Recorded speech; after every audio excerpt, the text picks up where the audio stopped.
Le juste vivra par la foi, le serviteur de Dieu vivra par la foi, la servante vivra par la foi.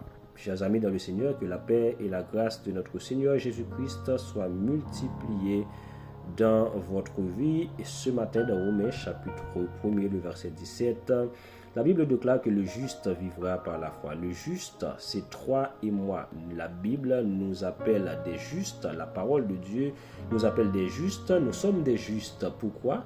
Nous sommes des justes pas parce que nous avons commis de bonnes choses, mais c'est parce que Dieu nous a déclarés justes, et c'est ce qu'on appelle la justification. Dieu nous a déclarés justes parce que Jésus-Christ nous a justifiés par son sang, par son sacrifice à la croix. Et aujourd'hui, la Bible déclare que le juste vivra par la foi. Et la parole nous présente la foi comme étant le fondement de la vie chrétienne.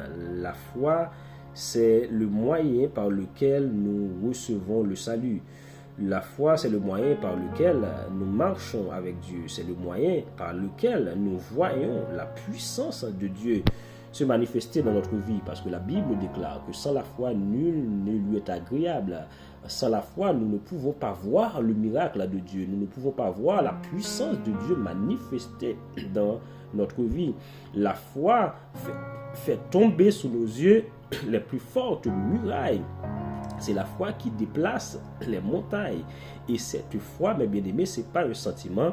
La foi dont on parle, c'est une conviction. Je reprends. La foi n'est pas un sentiment. La foi, c'est une conviction. Et cette conviction, c'est une conviction intérieure basée sur la parole de Dieu. La foi qui sauve, la foi qui vit, la foi qui agit. Voilà pourquoi dans Romains chapitre 10, le verset 17, la parole déclare: la foi vient de ce qu'on entend, et ce qu'on entend vient de la parole de Dieu. La foi vient de l'écoute, la foi vient de ce qu'on entend. La foi se renforce, et la foi se renforce par l'obéissance. La foi parle, la foi c'est un langage, la foi c'est le langage de Dieu. La foi agit. La Bible déclare que la foi est une ferme assurance des choses qu'on espère, une démonstration de celles qu'on ne voit pas. Si nous voulons traiter avec les hommes sur la terre, nous avons besoin d'argent. Mais pour traiter avec Dieu, pour traiter dans le monde spirituel, nous avons besoin de foi. Est-ce que vous avez de la foi?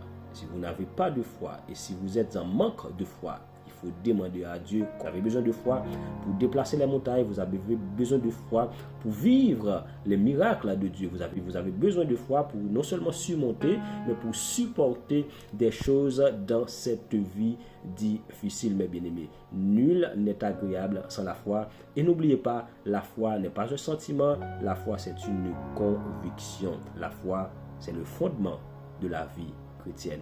Il n'y a pas de serviteur et de servante de Dieu sans la foi. Que le Seigneur vous bénisse abondamment.